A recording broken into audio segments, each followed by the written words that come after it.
మా పిల్లల్ని ఎంత ప్రేమగా పెంచుకున్నాం, అసలు అన్నీ త్యజించేసాం. వాళ్ళ కోసం ఎన్నో మేము వదులుకున్నాం, ఎన్నో త్యాగాలు చేసాం. అయినా ఇవాళ రోజు అసలు మా అమ్మాయి లేదా మా అబ్బాయి మమ్మల్ని చూడడానికి కూడా ఇష్టపడట్లేదు. మేము చేసిన తప్పేంటి, మేము చేసిన నేరం ఏంటి, మేము చేసిన పాపం ఏంటి అని చాలా బాధపడుతుంటారు. నిజానికి ఇప్పుడు ఇందులో తప్పు ఎవరిది అనుకోవచ్చు? వీళ్ళ పెంపకంలో లోపమా, లేకపోతే ఆ పిల్లల ప్రవర్తన లోపమా, ఏమనుకోవచ్చు? చూడాలని కోరుకోవటమే తప్పు. ఎందుకు చూడాలి కదా? అది మన పని కాదు. మన పని గురించి వరకే మనం ఆలోచించుకోవాలి. ఎప్పుడు కూడా ఎదుటి వాళ్ళు చేసే పని గురించి మనం ఆలోచించద్దు. పిల్లలు చూడాలి చూడాలి చూడాలి అంటుంటారు పొద్దుస్తమాను. ఇదొకటి కొన్ని జనరేషన్స్గా మన మైండ్లలో అలా పెట్టేశారు. చూడాలి అనేది వాళ్ళ పని, నీ పని కాదు. అది ఎవరు ఆలోచించాలి? పిల్లలు ఆలోచించేలాగా మనం చెయ్యగలగాలి. మనం చేయలేకపోతే వదిలేయాలి. మనల్ని మనం ఎలా చూసుకోగలము అంతే. ఇది ఆలోచించండి. అప్పుడు ఆ స్ట్రెంగ్త్ వస్తుంది, మనకి ఆ ఎనర్జీ వస్తుంది. ఎప్పుడైతే వాళ్ళు చూడాలి, అయిపోయింది అయిపోయింది అయిపోయింది అయిపోయింది, అరే ఏంటైపోయింది? మనం ఊరికే వృద్ధాప్యం అనేది ఒక మానసిక భావన. వాస్తవానికి వృద్ధాప్యం శరీరానికి ఉంటుంది కొంతనే, కానీ ఎక్కువ మానసికతే ఉంటుంది. నేను అసలు ఆశ్చర్యపోతారండి. యుఎస్ఏకి వెళ్ళినప్పుడు క్యాబ్ ఎక్కితే ఆ డ్రైవింగ్ చేసే ఆమెకి 72 years. She's driving, she's doing job. 72 years. ఆమె ఒక జొరాస్ట్రియను. 72 years ఎర్న్ చేస్తుంది. ఎందుకు చేస్తున్నావు? ఎవరు పిల్లలు చూడరా అంటే, పిల్లలు నన్ను ఎందుకు చూడాలి అని అడిగింది.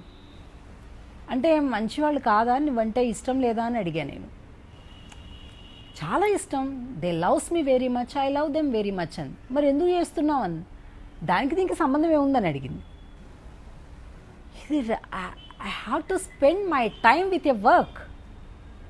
మా చాలా ఇంకా ఆమెతో చాలా ఇంట్రెస్ట్ అనిపించి ఇంకా ఆమెను ఇంటర్వ్యూ చేశా. ఆమెకి చాలా ప్రాపర్టీస్ ఉన్నాయి, బట్ డ్రైవర్గా చేస్తుంది ఆమె. ఒక క్యాబ్ పెట్టుకుంది, ఆమె జాబ్ చేస్తుంది. ఎందుకంటే fun, happy in work, I'm getting happiness.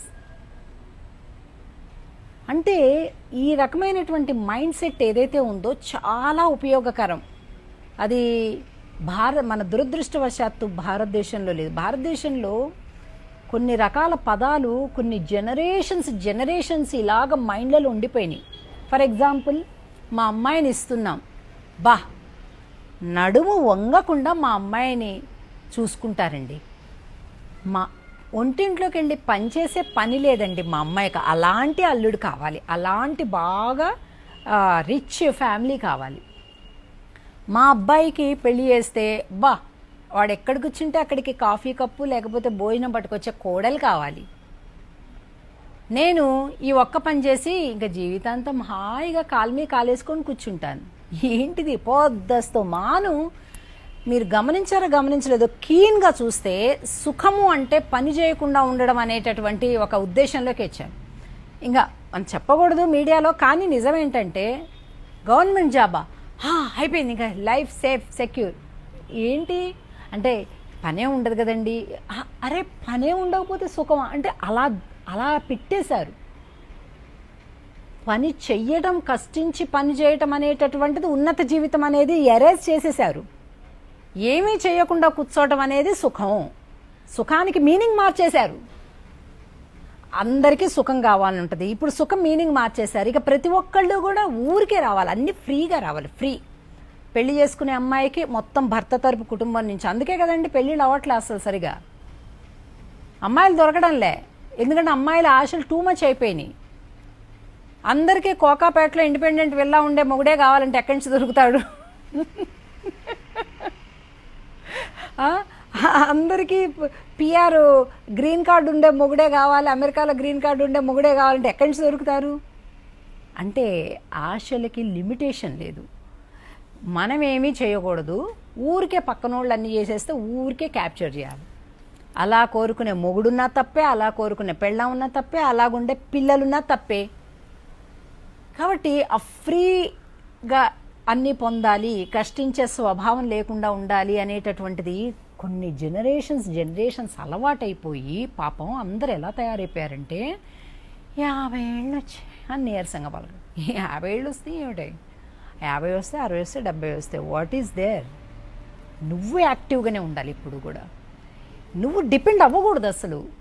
నీకేం రాదు, అన్నీ వచ్చు నీకు. ఇంత బియ్యం వండుకోవడం రాదా? వయసు అయిపోయేటప్పుడు నాలుకకి ఎక్కువ వాంటింగ్స్ లేకుండా ఉండటం బెటర్ కదా. అవి వండేసుకోవాలి. వండడం వస్తే ఫన్, అది ఫన్ అనుకో. పని చేయడం ఫన్ అనుకుంటే నీకు ఎప్పుడు ఇబ్బంది ఉండదు. అసలు ఆ రోగాలు కూడా ఏమీ రావు. ఎందుకు వస్తాయండి రోగాలు? రోగాలు ఎప్పుడు మన శరీరం మనం చెప్పినట్టు ఉంచుకుంటుంటే, మన మైండ్ను మనం చెప్పినట్టు ఉంచుకుంటుంటే రోగాలు ఎందుకు వస్తాయి? అసలు శరీరానికి రావు. కాబట్టి మనం ఆలోచనలో కానీ శారీరకంగా కానీ నిరంతరం ఆరోగ్యంగా ఉండాలి. డిపెండెన్సీ ఎప్పుడైతే లేదో రోగాలు రావండి. డిపెండ్ అవ్వాలనుకుంటున్న కొద్దీ రోగాలు వస్తుంటాయి. ఇది ఒకటే సూత్రం. కాబట్టి పిల్లలు చూడలేదు, అది తప్ప ఉప్ప అనే డిస్కషన్స్ పక్కన పెట్టాల్సిన టైం వచ్చేసింది మనకి. అక్కర్లేదండి బాబు, మాకు మేము చూసుకుంటాం, నాకు నేనే చూసుకుంటాను, మాకు కూడా అక్కర్లే, నాకు నేను ఇంకో 10 మందికి సేవ చేస్తాను అనే సంకల్పం తీసుకోండి. వృద్ధాప్యం దగ్గరికి రానే రాదు.